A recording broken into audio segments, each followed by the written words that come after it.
the strategy of it all. I don't know which one to do.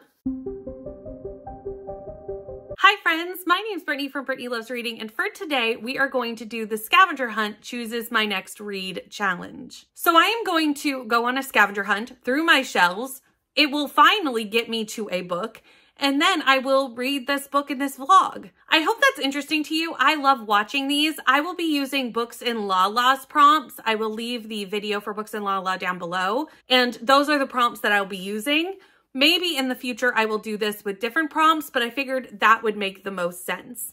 So let's dive into the first one and see where we end up, because who knows where we will end up. So the first prompt is to grab your favorite book, go to the acknowledgements, and the first name you see, find a book by an author with the same name.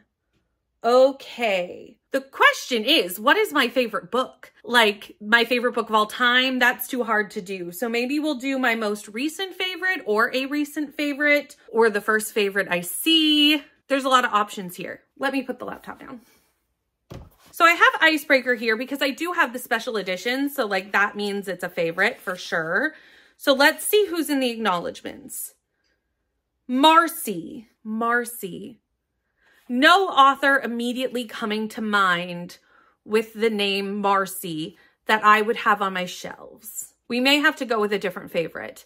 And I'm looking at another one. Let's see what's in God Killer.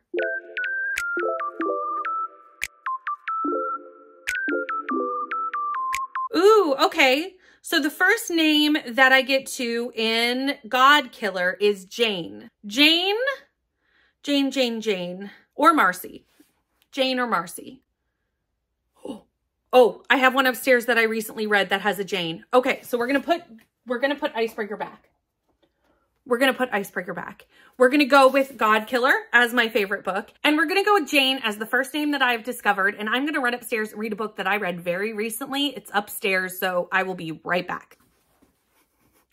Okay, I have returned with a book that I read recently, The Sweetest Remedy by Jane Agaro. Perfect. We found the first one. Luckily, since we're in the middle of the challenge, it can be books that I've read because we're not at the end. Eventually, we won't be able to do that. But I cannot still think of any Marcys or any other Janes. So this is where we're going to go.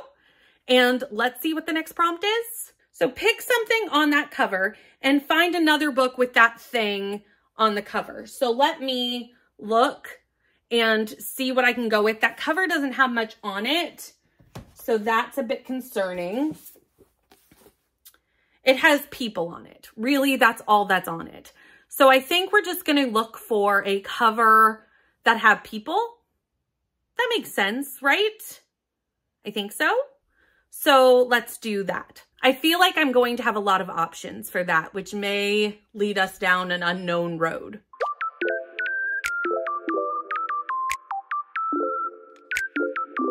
Okay, I've decided to go with Where the Dark Stands Still. 2 people on the cover, using people kind of loosely as this one has antlers, but we're going to go with it. Go to page 50, line 5, pick a word from that line and find a title with that word. Okay, I can do that.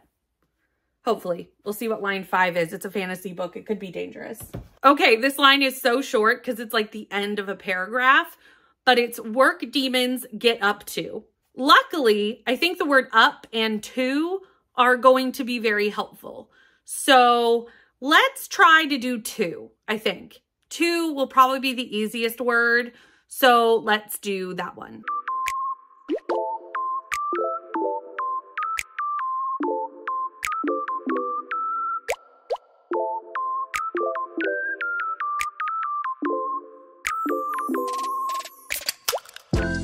That took a deceptively long time. I thought 2 was going to be very easy. Found a lot of ofs, not a lot of 2s. But I did find A Cuban Girl's Guide to Tea and Tomorrow. So there is a 2 in there. So we're going to go with that one.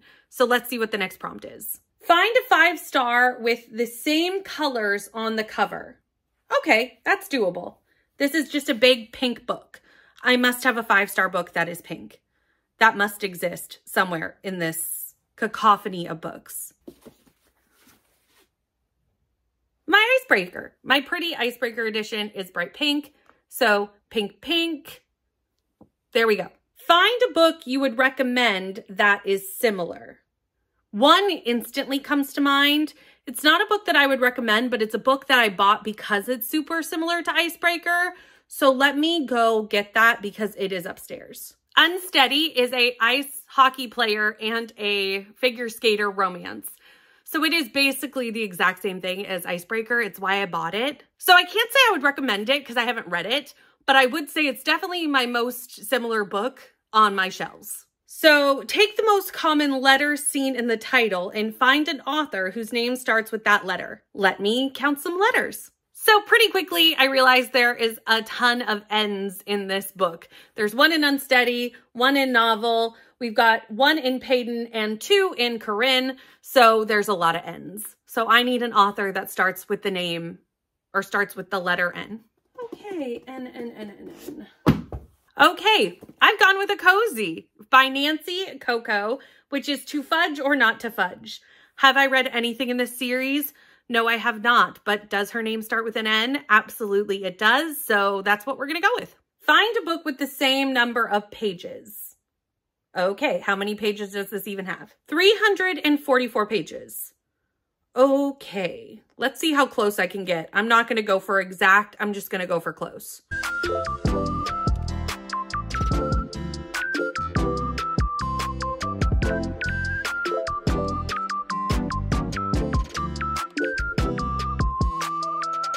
This one has 340, so I'm going to go with that. 340, close enough for me. Flip open to any page. The first name you see, find a book by an author who shares that name. Okie doke. We have, the first name I see is Kendra. So we're going to go with the first name I saw. But there's actually a lot of names on this page. This page is full of names. So if I can't find one, we'll just move to the next one and move to the next one until I find a book that has an author by the name I have. Nothing Kendra immediately strikes me. So I think I'm going to think about Kendra, but also look for Lucy. That is a possibility. So for Lucy, I have Battle Royal by Lucy Parker. This is on my TBR for the month. So we could use this one to continue on, but that means it can't be the option that I pick in the end. So strategy, should I keep this in the possibility that I get a TBR book at the end? Or should I go with Lucy Foley, The Paris Apartment? I've already read this, so I won't need it in the end anyway. The strategy of it all, I don't know which one to do. Let's do Battle Royal. I would rather kind of pick a mood read anyway. That would be more fun. So let's try this one. And if the next prompt doesn't work with this book, we can always come back to The Paris Apartment, if that makes sense. Ooh, find another title with the same number of letters. Okay, I'm kind of glad we picked this one. This one has less letters in the title. So that should help me with this next prompt. So it probably worked out well. 1, 2, 3, 4, 5, 6, 7, 8, 9, 10, 11 letters in the title.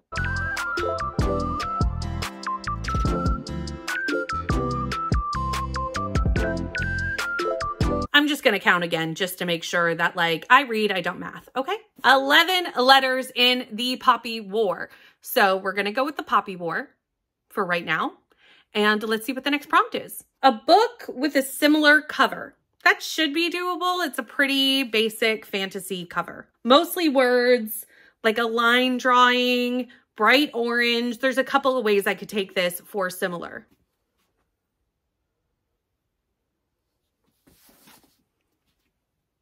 Would you say Iron Widow is similar? I would, mostly just because they're bright orange together. And there's one person on the cover. This one isn't as illustrated as this one, but the main focus, orange, one person, one warrior on the cover. I think that works. We're going to go with it. We're going to go with Iron Widow. Okay, this is the last prompt, so I have to stop picking books I've already read. The next one has to be a book I have not read. Flip to a random page, point to a word, and find that word in a book title. This may take a few tries because this is a fantasy book. If I point to some fantasy alien, we're going to have to point to a different word. There's my page. There's my word.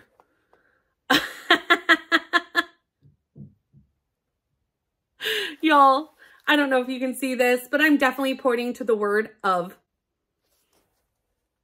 I love fate. I love that for me. Of? We can do of. Although I feel like that's almost too easy because like that doesn't narrow it down. I have so many books with the word of in it. We found that out when I was looking for two. When I was looking for two, there was so many ofs and I couldn't find a two. So now I have too many options. Okay, so the question with of is, do I mood read a of book from my shelves, or am I responsible in picking a book from my TBR? You know what I'm going to do? You know what I'm going to do is, because this is a bit of an easy word, I am going to pick two books and let my Patreons choose which one I actually read. So right now I'm going to go grab the two options, and then I will let you know in some sort of picture on here which ones my patrons actually chose, because I think of is just too easy for me to just be able to just go with. The universe has smiled on me, but I don't want to be too lackadaisical, if that makes sense. I hope that makes sense. So I do have Daughter of Mine, which is the B&K Book Club book for this month. So, you know, I have to read this. So that would be the smart option. Let me go find the mood reading option, and then we'll let the patrons pick whether they want me to be smart or to be fun. Although I'm sure this is also fun. I have a 5-star prediction that has the word of in it, and it is The Unmaking of June Farrow. So I am going to let my patrons choose between Daughter of Mine and The Unmaking of June Farrow, and what they chose editing me will insert here. So next time you see me will be me updating you on the first part of whatever book this is, because now I get to read it, because now we are switching from the scavenger part of this book to the vlog portion of this book. So I will see you when I've read one of these two books. So yesterday I read to 50% of The Unmaking of June Farrow, which put me at page 162. And so far, I'm really enjoying this. You can definitely feel that it is written by the same person who wrote Spells for Forgetting, but the story is similar and also different. It's set in another small town. Spells for Forgetting is centered in a small town on this very secluded island. This is set in a small town in the south. And it still has the vibes of the small town that I loved in Spells for Forgetting, while following a really different story. In this story, we obviously follow June Farrow. June's grandmother has just passed away.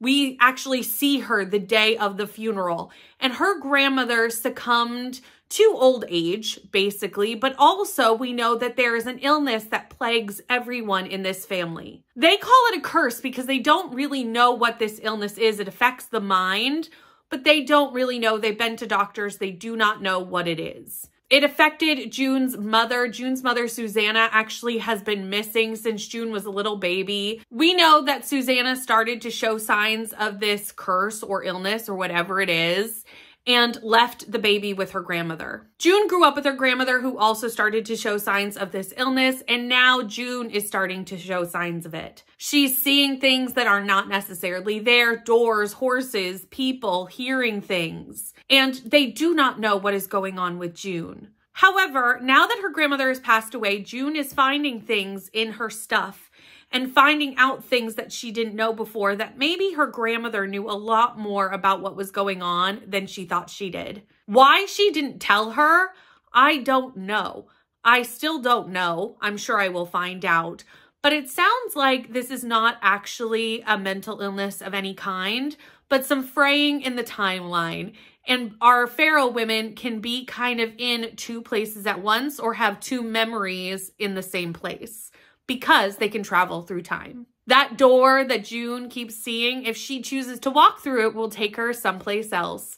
The same location, still this small town, but a different year completely. Eventually, June does find out that she should go through the door. The door is real, and she goes through the door and steps back into 1951. She knows nothing about time travel, though. Her grandmother never told her that this was a thing. Apparently, her grandmother knew it was a thing. I still don't know why the grandmother didn't tell her. But June is trying to figure out what is going on. Why is she in 1951?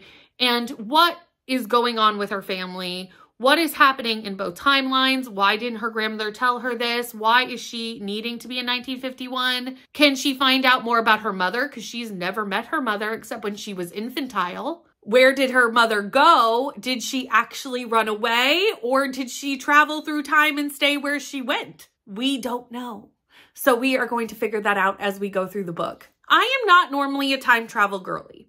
That is not normally something I enjoy. However, that's because I don't like to have repeating timelines and repeat the same day. It's more the groundhog trope I have issue with. So where this is all new information and it's more of a familial mystery than necessarily centered around time travel, even though obviously there is time travel in this book. I'm really enjoying the familial mystery of this book and trying to piece together what's going on between her grandmother, her mother. All these little timelines and things are weaving themselves together to tell a story. And I want to know what that story is. And I'm loving getting the little bits, the little clues that we find and piecing them together. June is such an interesting character as well because she has always been kind of scared of this happening. And now it's happening and we're seeing her trying to figure out that what she thought was going to happen to her is not necessarily what is happening. And she's wondering why no one really told her because she's always feared this happening. But her grandmother could have told her that it wasn't exactly what everyone thought it was. She also has a good cast of characters around her. Her friends Mason, her grandmother's friend Birdie. There's people in the other timelines that she has around her, which I will leave since they're not in the synopsis. But there's a good cast of characters as well, and I'm interested in all of their storylines too. I do love a magical realism book. I really do. And I love Adrienne Young's writing style. I really just adore reading Adrienne Young's books. My favorite obviously being Spells for Forgetting, but this is going to be a pretty good second choice, I think, because I am enjoying it so much. And I do think I will probably finish it today. So we'll see how it kind of wraps up and see what I think of the ending and where we kind of go. And do we kind of find out all the mysteries that I want to know the answers to?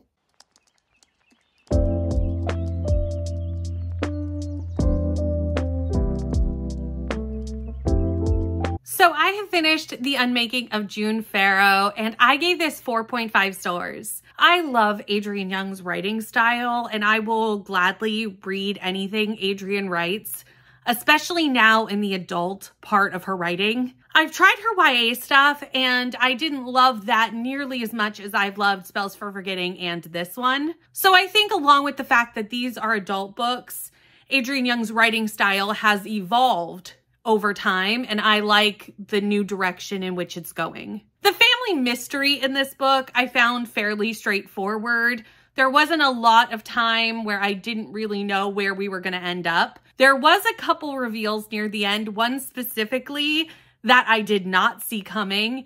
And when it did come, I don't know what about it made me feel emotional for these characters, but it did. And I actually welled up for a second, and that really got me and actually is what kind of made it go from a 4 to a 4.5 star, were those couple reveals at the end that really just pulled at my heartstrings. Adrienne Young, I think, is just doing great things in magical realism, and I just love a magical realism book.